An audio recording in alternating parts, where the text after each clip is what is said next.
I recently just realized in the past 2 years, I haven't got a chance to record my work through as a video for this 2021 Method Exam 1.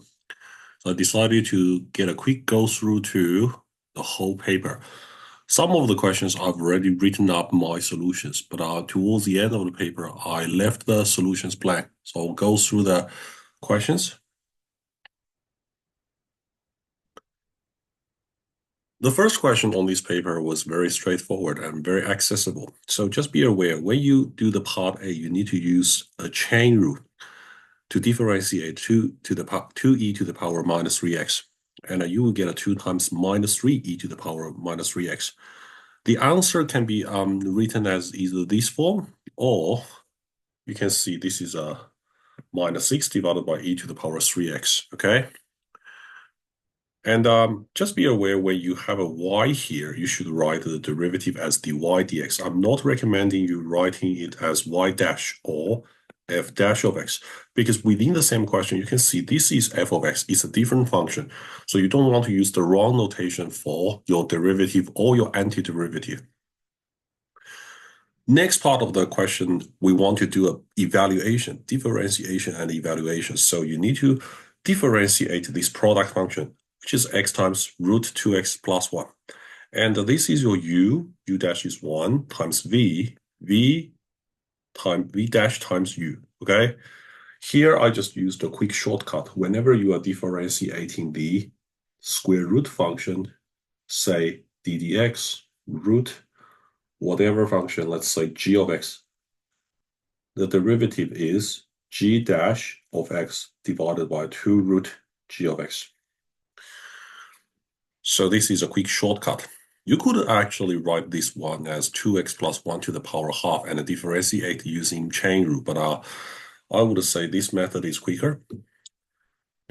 And when you get to this point, you can cancel out the 2 and 2 from top and bottom, and eventually it's just root 2x plus 1 plus x divided by root 2x plus 1.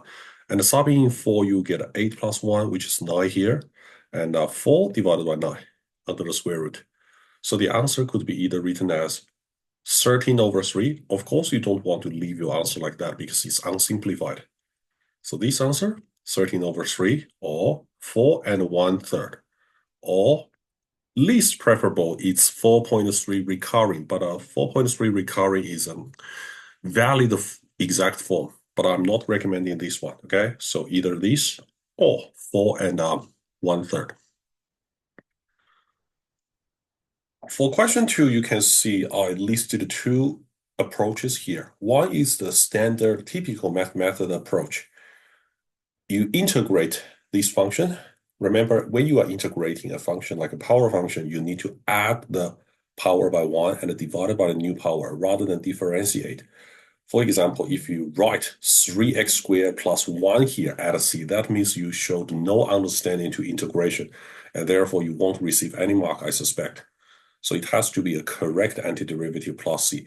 And it is optional for you to write an integral, in my opinion, because you can just see it through. Once you understood this is an integration, but you have to put plus c here. And also, if you wrote something like this, make sure you put the dx at the end, okay? Because the integral sign and the dx, the infinitesimal, must come together. This is particularly important in math method and specialist math, I suppose. The next thing is you substitute 1 and 2 and find the c value, which is 5 over 4. And eventually the f of x. Oh, by the way, the question says find f of x. If you see this sort of phrase like find f of x or find the rule of f of x, you need to write down the full equation rather than just the right-hand side, okay? To get the second answer mark. The other method that may also be adapted by some students because they know they can use the fundamental theorem of calculus, like integrate this thing from 1 to x. 1 is this terminal x value, and x is an unknown. But if you want to use that method, you have to sort of change the function and infinitesimal with a dummy variable t or u or whatsoever. rather than repeating an x here, here, and here, okay? And don't forget to add the boundary y value. This is f1. So the next line is a definite integration to get a quarter t to the power of 4 plus half t squared from 1 to x, and add the 2 here. Don't drop out the 2 here. So like this chunk of working is similar to integration and substitution, but we just write it in one line without making an explicit substitution. Then you still need to put in x and 1 and do the subtraction combined with this value 2. And eventually the rest constant will be evaluated to 5 over 4. So finally, the f of x is the same answer we obtained in method 1.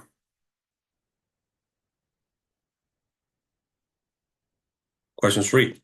Question 3 was a very straightforward circular function or trigonometric question.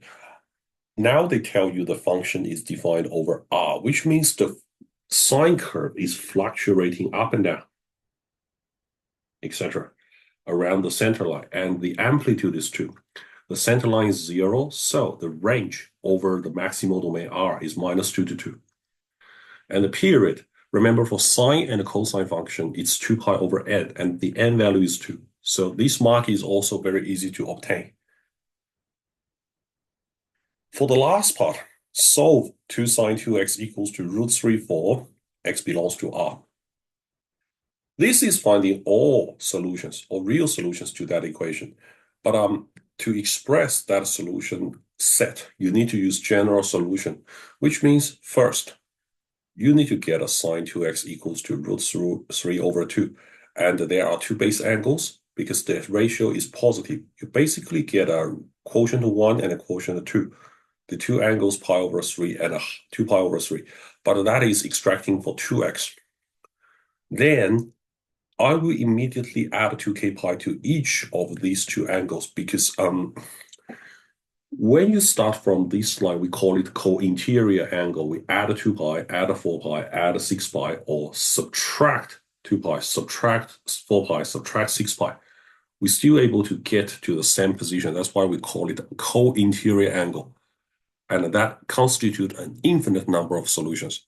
Similarly, pi over 3 plus 2k pi, 2 pi over 3 plus 2k pi. But remember, this step must be done immediately after you extract the 2x. You cannot divide these two angles by 2 and then add 2k pi. That will lose about half of the solutions. Then the general solution will be dividing everything in this slide by 2, which will be pi over 6 plus k pi and pi over 3 plus k pi. And you have to name the k or n here with a suitable number set. This is integer. A common mistake from many students I taught is write an r here, okay? I mean, the multiple in front of pi must be a whole number, but the whole solution set will be all real numbers, okay? So that's the explanation as to why this question says for x belongs to R. So don't get confused. Okay, next one. This is a graph sketching, and you can see I drew 4 things on the set of axes. The vertical asymptote came from the denominator equal to 0. The horizontal asymptote is 1. Just be aware, sometimes the question may be written in a different form. For example, they may give you something along the line like, let me show you, x minus 2, minus 2, x minus 2. So probably some of the exam question may be phrased in this way, okay? They might give you a ratio between two linear, but you can split that fraction of two linear function further into the standard form of a hyperbola, rectangular hyperbola. And that's how you determine the, the horizontal asymptote y equals to 1, okay? So the first thing you plot y equals to 1, x equals to 2. Plot them carefully, and then you just go for the correct. You just go for the correct, let's say,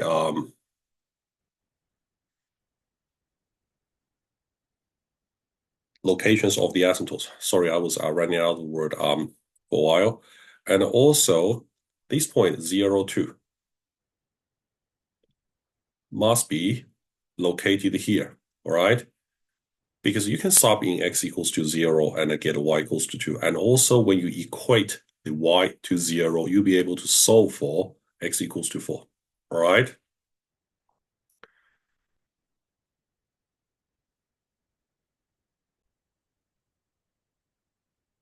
And in terms of the shape and accuracy itself, make sure you show some good asymptotic behavior along the tails, okay?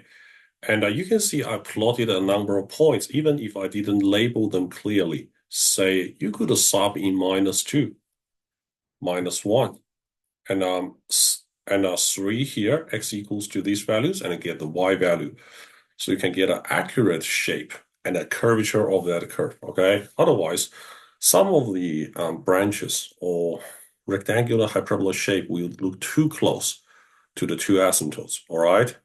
So just be aware of these sort of details when you are completing the graph questions on the exam paper. And the next part wants you to find the values of x for which 1 minus 2 over x minus 2 is greater than or equal to 3. This means you are sketching the horizontal line y equals to 3 and compare the relative position between the rectangular hyperbola curve and the horizontal line. Basically, if the left-hand side is greater than or equal to 3, that means your hyperbola is at or above this line y equals to 3. So when you look at the curve here, only from x equals to 1 up to x equals to 2, you will get, let's say, the suitable set of x values to satisfy this inequality, okay? So that is question 4. The answer is 1, 2 with 1 close bracket, 2 is a round bracket. Or you can say 1 less than or equal to x, but it must be less than 2.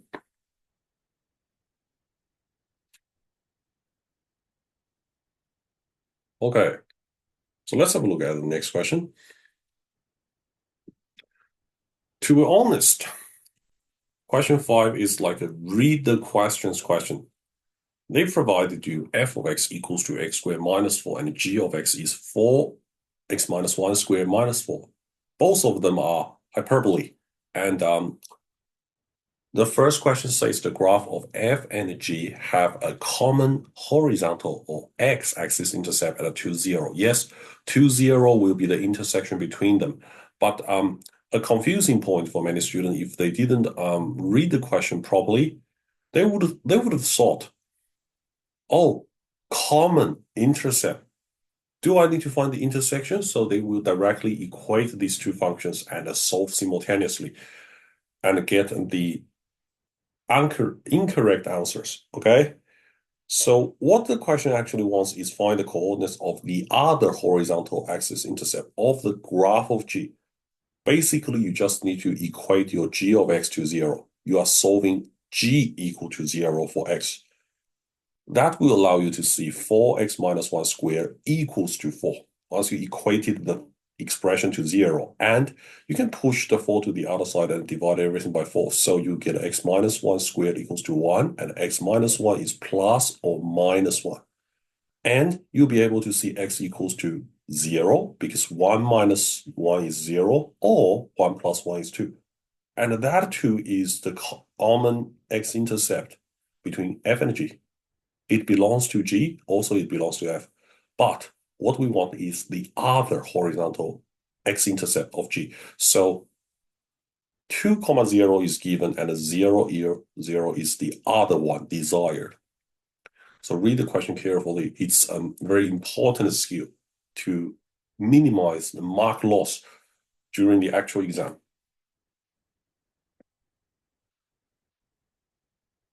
Let the graph of H be a transformation of the graph where the transformations have been applied in the following order: a dilation factor of half from the vertical axis from the y-axis.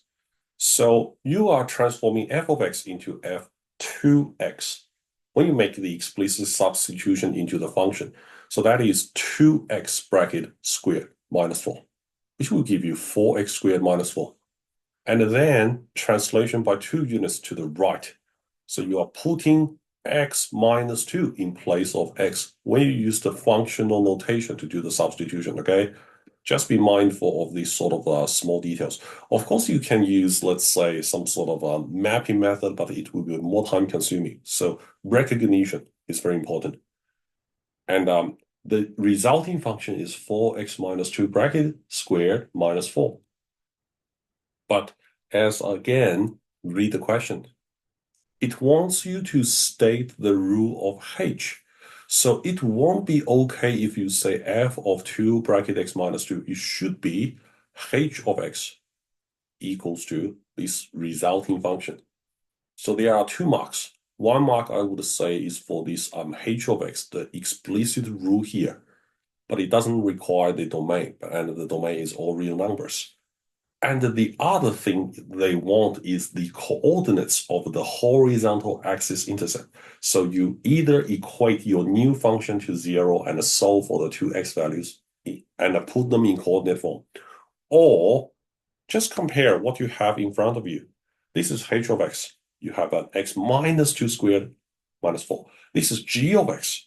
This is 4x minus 1 squared minus 4. Basically, it's like a horizontal translation of 1 unit.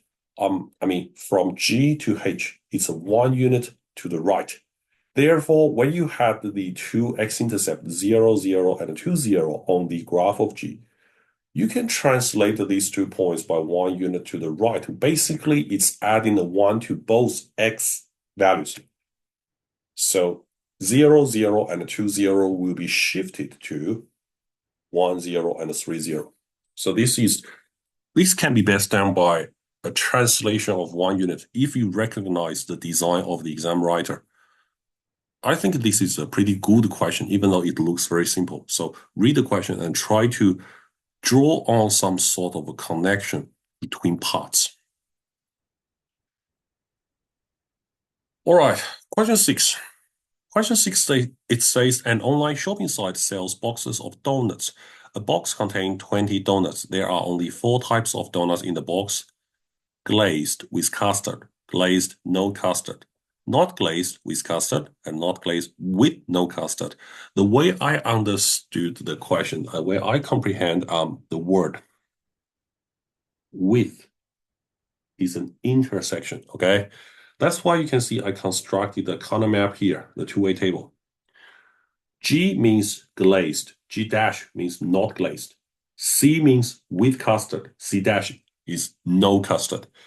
And half of the donuts are with custard. So C, you have a 0.5 here. C dash, naturally, you also have a 0.5 here because that's the complementary event. They must add up to 1. Glazed, let's say 7 out of 10 donuts are not glazed. So 3 out of 10 or 0.3 will be glazed. I'll put 0.3 and 0.7 here. And the 1 out of 10 of the donuts are glazed with custard. So you can say, you have 0.1 here, and this would be 0.4 because 0.1 plus 0.4 equals to 0.5. You sort of work backwards. So all the black numbers are provided or sort of implied in the question stem. And the blue numbers are the numbers I could derive backwards, like putting a puzzle together. Then we say a donut is chosen at random from the box. Find the probability that it is not glazed with custard. So not glazed with custard is the 0.4 here. You could say this is 0.4 or write in a correct probability statement equal to that. Okay, so the 20 donuts in the box are randomly allocated to 2 new boxes, box A and box B. Each new box contains 10 donuts. One of the 2 new boxes is chosen at random, and the donut from that box is chosen at random. So G be the number of glazed donut in box A. There are 4 sentences. Each sentence will give you a very important information to tackle the question. Like altogether, you have G glazed donuts, but it doesn't provide you how many. It's a letter. And the total number of glazed custard, because there are 20 in total in both boxes, 20 times glazed, okay? That's 20 times 0.3, gives you 6 glazed, and the other 14 are not glazed. So in box A, G glazed. In box B, 6 minus G glazed. Drawing a tree diagram is one way to tackle this problem, but remember the fundamental definition of conditional probability. We want to say, okay, the probability that the donut comes from box B, given that it is glazed. So box B given glazed probability is the probability of box B intersecting glazed divided by probability glazed. Or you could actually say the number of B intersecting G divided by number of G. This is probably something you learned in year 9 or year 10 when you were doing probability, basic discrete probabilities, okay? So instead of using the probability values, you could actually say, all right, totally we have G glazed. We just consider the G glazed donuts. And then for those glazed donuts, there are 6 minus G glazed donuts in the box B. That's why the intersection number of elements is here. So that is your answer.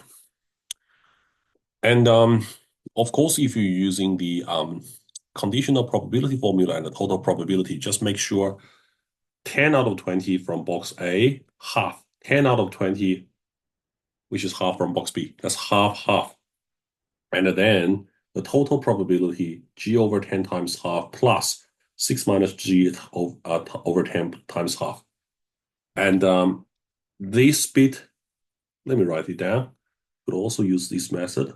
Half times 6 minus G divided by 20 divided by half times G over 10. Actually, this is a 10 here, plus half times 6 minus G divided by 10. Eventually, you can see the 20 will be cancelled, and that is 6 minus G over G plus 6 minus G, which gives you this answer, okay? There are different ways of expressing the problem in a correct fashion, but just be aware, this is a conditional probability. Part C is a binomial distribution question. It says the online shopping site has over 1 million visitors every day.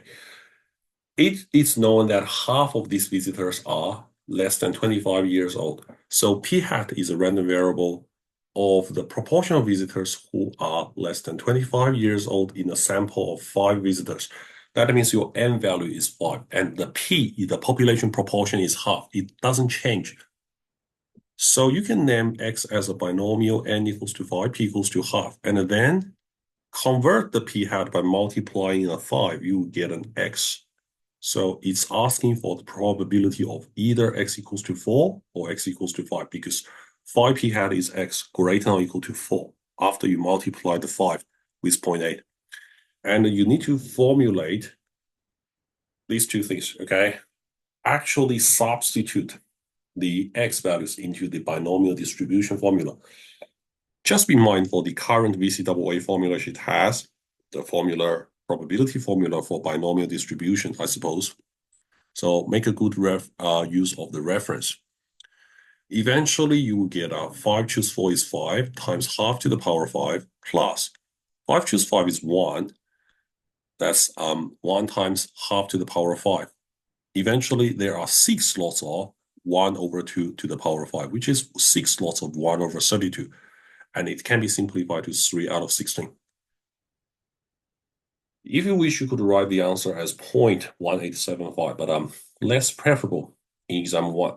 Try to leave your answer as fractions unless the question asks you to write decimals. Question 7, a very simple and easy probability question with integration. This is a continuous random variable. Now, it's a probability density function, which means integrating the function over 1 to 2 will give you an area 1. This is how you show k equals to 2. It is not okay for you to put this back in here and integrate 2 over x squared and you arrive at 1. That's verifying k equals to 2. You never backward engineer, okay? you have to assume this is unknown and use the given fact to derive this k value.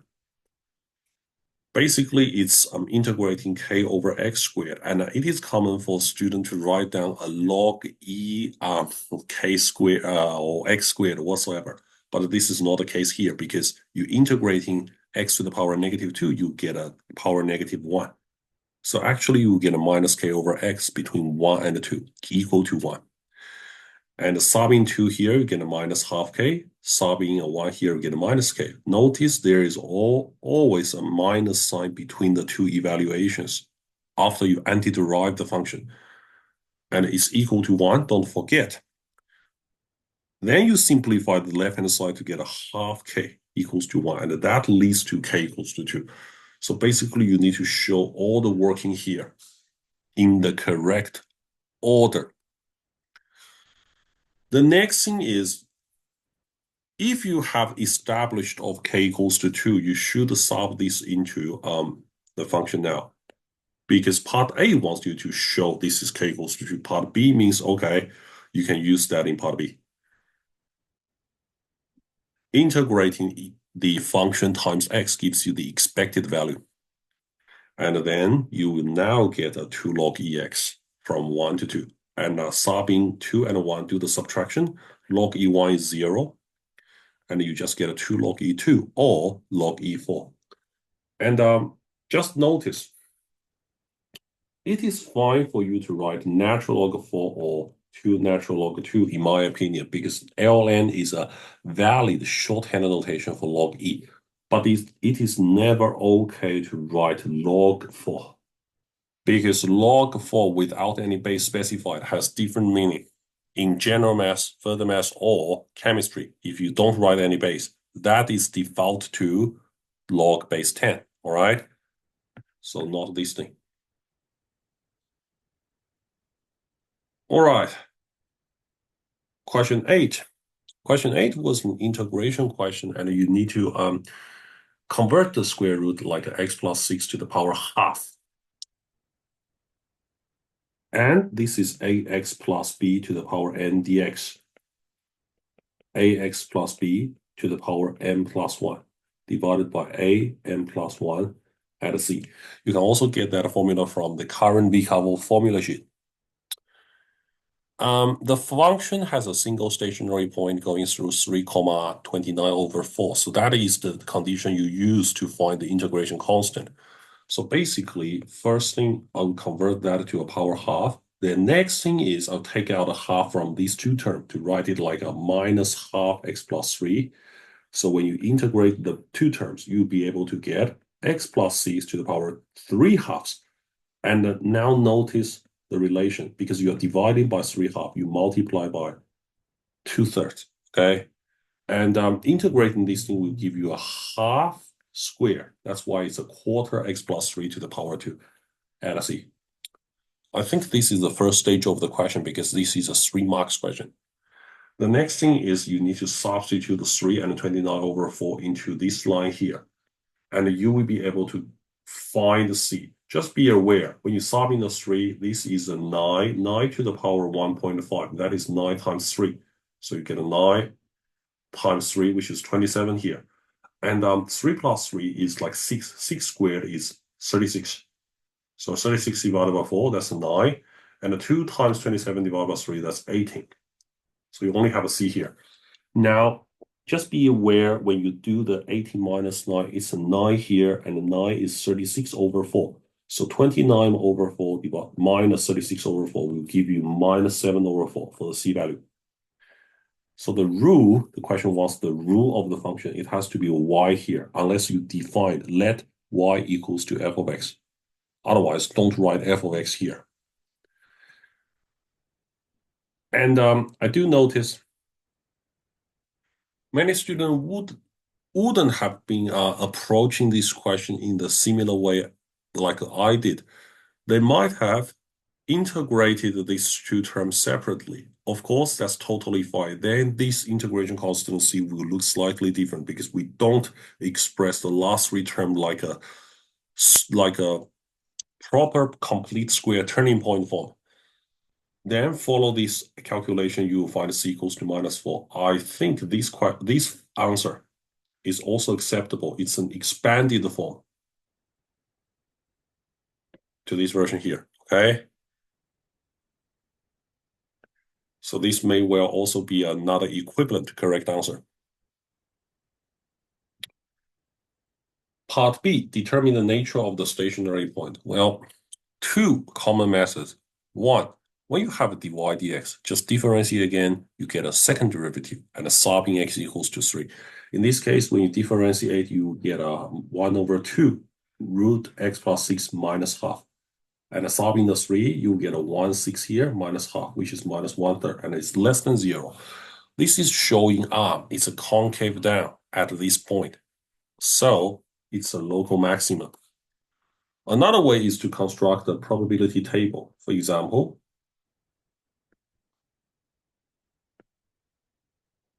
this is your x value.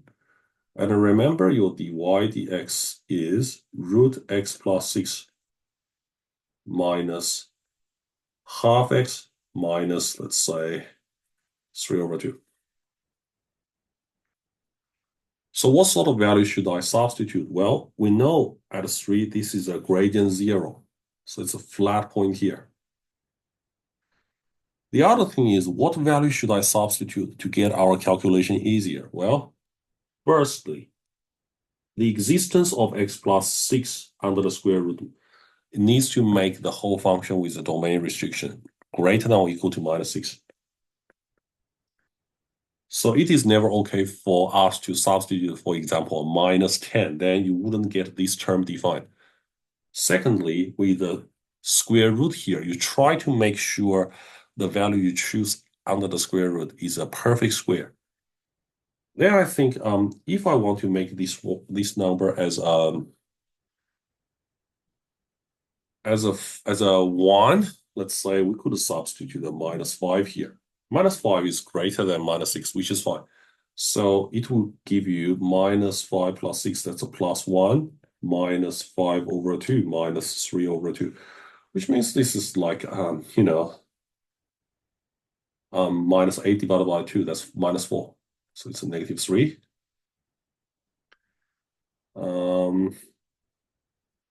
Actually, bear with me. Now, this is add here because it's a -5 divided by 2. Okay, so that changes my conclusion. Yep, 7 over 2 minus 3 over 2. That's a +2. Okay. So +2, that's an increase. Okay. And at the other side, we may want to choose, for example, other than 3, something greater. Let's choose 10. So you'll be able to get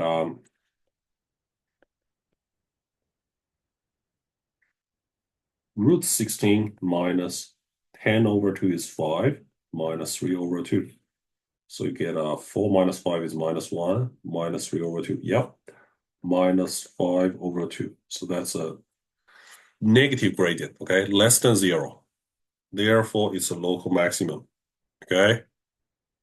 So the question says determine. If it says determine, you need to show your proper working rather than just simply argue, oh, this is greater than 0, this is 0, this is less than 0. You have to show the actual value or some calculation to substantiate your reasoning, okay? That's why this question was 2 marks rather than 1 mark. Otherwise, you could just guess. All right. Last but not least, question 9. You can see this question was a bit long, and it's an interesting case. Firstly, you consider the unit circle with radius 1 and the tangent to the circle at point P shown in the diagram. And it is shown here. The angle is not the angle, it's the point. The x-intercept is up to 0. It's on the line. So we want to show that equation of the line passing through A and P is given by this equation here. If you notice, this is 1, this is a 2 here. Well, let's make this angle theta. So we say let theta equals to angle POA. And we can say sine theta equals to 1 over 2. And the theta must be pi over 6. So how do we make a link between the angle and something else in the line? Well, that is the gradient. The gradient of the line PA, because it's a negative gradient, we could either say it's negative tangent pi over 6 or tangent by pi over 6, because the usual orientation is with respect to the positive x-axis. We need to use the obtuse angle or negative angle here, okay? So that is negative 1 over root 3, all right? And also, YPA goes through 2, 0.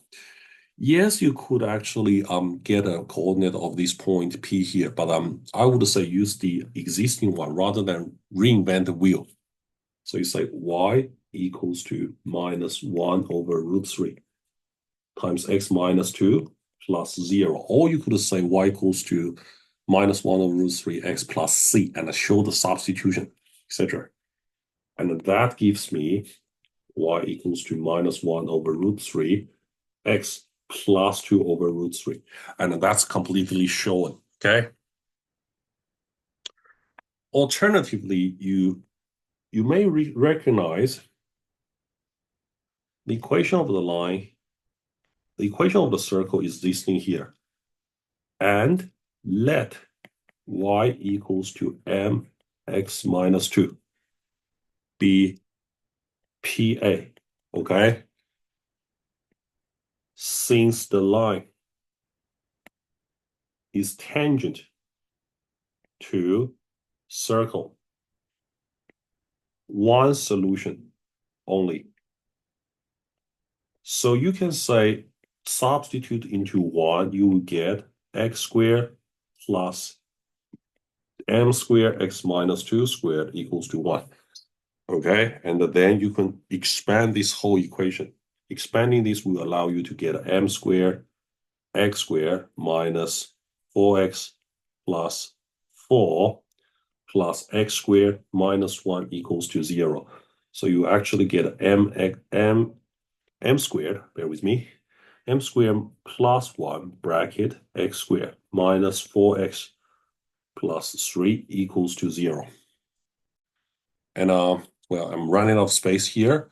And you may use the fact delta equals to 16 minus 4 times 3 times m squared plus 1 equals to 0. So you will get something like, let's have a look. 16 minus 12m squared plus 12 equals to 0. Let me make everything smaller.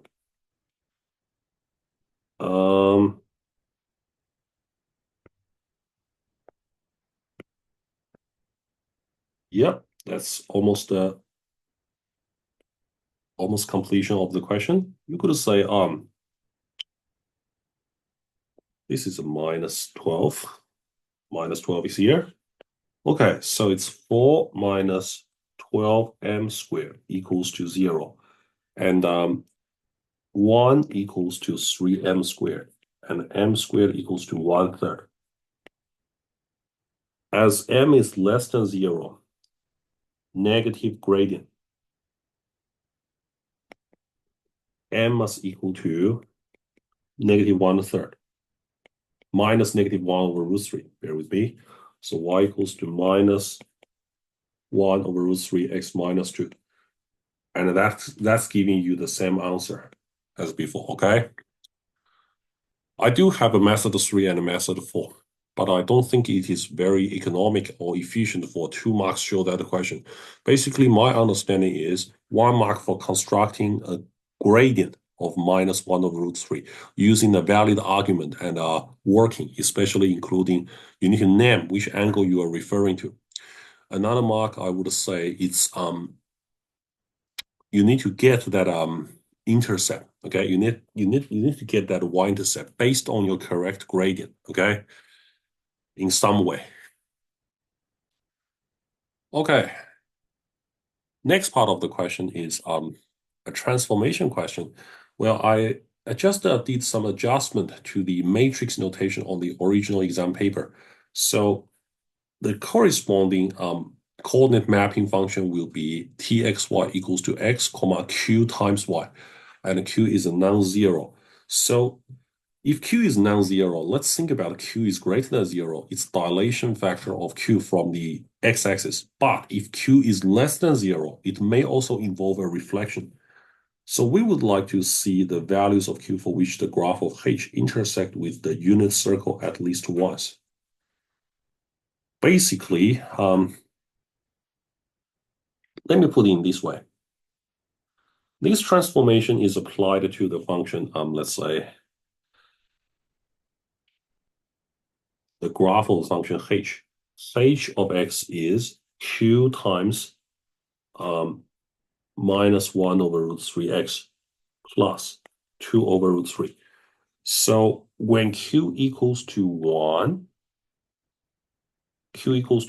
that is just a touch, a gentle touch on the circle. And if q is less than 1, the y values become smaller than the original y values. So it will intersect the circle twice. But definitely if q equals to 0, it's excluded, okay? Also, when you think about the reflection, you will get a q equals to -1, okay? Q equals to -1. And when q is actually slightly larger than -1, something along the line, you also get a 2 intersection, okay? So what I'm saying is q belongs to -1 to 0, union 0 to 1, okay? All right. Let the graph of h intersect the unit circle twice. Find the value of q, which the coordinates of the point of intersection have only positive values. So I'll be using the diagram again.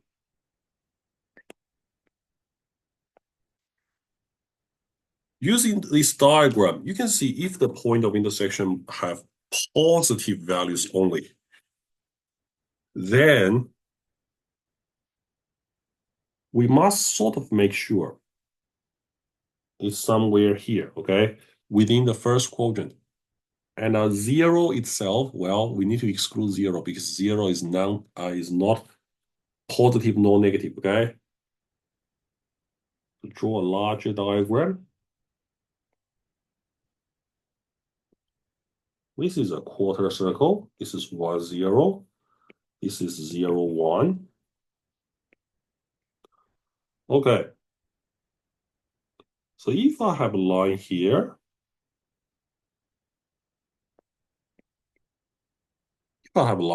yep, that's just touching it once. There I need this thing to be slightly less than, okay? Slightly less than 1, okay? So q must be slightly less than 1 for 2 intersections. And also consider a particular value, let's say. How about after the dilation? They coincide with each other. The y-intercept of the line after dilation coincide with 0, 1. But actually, I need that to be slightly above 0, 1, okay? Need h of naught slightly above 1. So when you look at this equation here, it's 2q over root 3 greater than 1. 2q over root 3 greater than 1. Therefore, your q should be greater than root 3 over 2. Okay? So eventually you would say q belongs to root 3 over 2, comma 1. Open bracket, okay? You can't take a square bracket because when you take a square bracket at 1, then it will be just touching that, okay? And you can't take a square bracket at root 3 over 2. Otherwise, you will have the x coordinate equal to 0, which doesn't satisfy only positive values for the coordinates, okay? So this question was indeed very challenging. I think if you look at the VCAA assessment report, the statistics, It's very low, like the average is like 0.1 or below. I don't know. All right. Now for the last part for Q greater than 0. See, Q is not 0. Greater than 0, but less than or equal to 1. P dash be the point of intersection of the graph of H with the unit circle. So when Q equals to 1, it was just, the previous case when it's perpendicular, okay? If I construct a triangle, can you see my red triangle? We have the OA retains the same, but when Q is approaching to 0, this point is approaching to a flat line, so it doesn't form a triangle. That's why you have to get it greater than 0 to form a triangle. So when this Q value is increasing from 0, it's approaching to this triangle. So you can see the smallest area is here. It's a limit, 0 area. The largest area is this, okay? And we know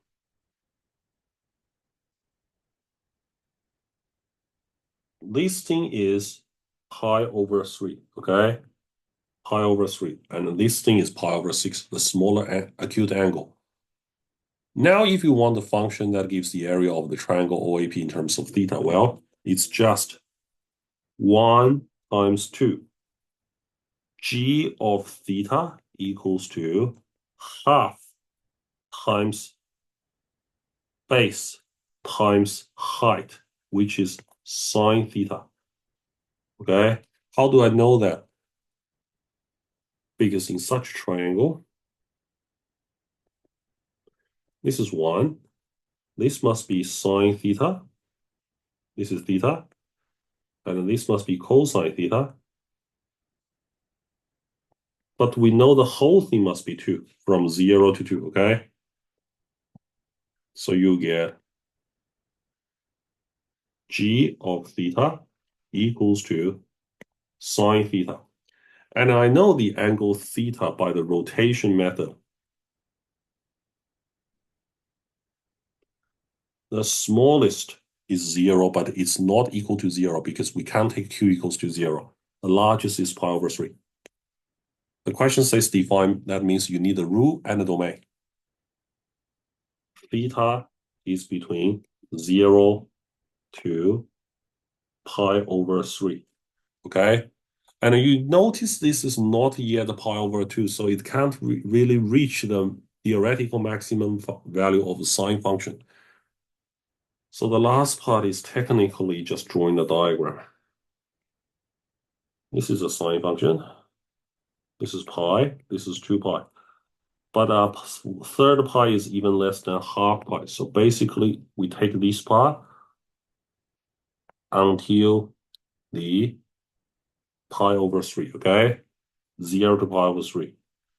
And this point must be root 3 over 2, okay?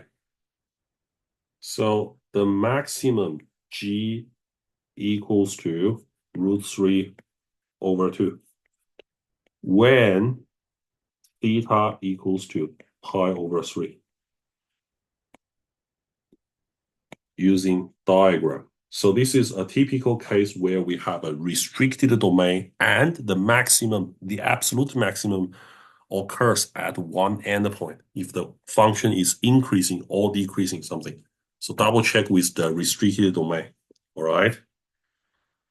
Okay, I think that's all I need to go through with the 2021 math method exam. Time permitting, I might find a chance to record my videos for the 2022 or 2021 method exam twos, okay? All the best, and I'll see you in the future. Bye-bye.